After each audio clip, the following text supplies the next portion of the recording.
In front of me is Samsung Galaxy Z Flip 7 and today I would like to show you how you can turn on or off easy mode.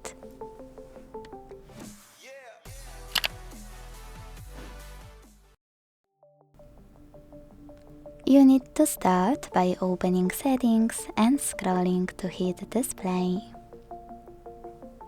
Now scroll again to hit easy mode over here and use gray switcher to activate it. Then wait. As you can see, after a couple of seconds, easy mode is on.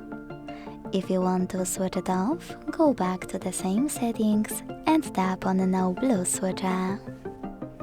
Thanks so much for watching. If you enjoyed this video, leave a like, comment and subscribe. Bye!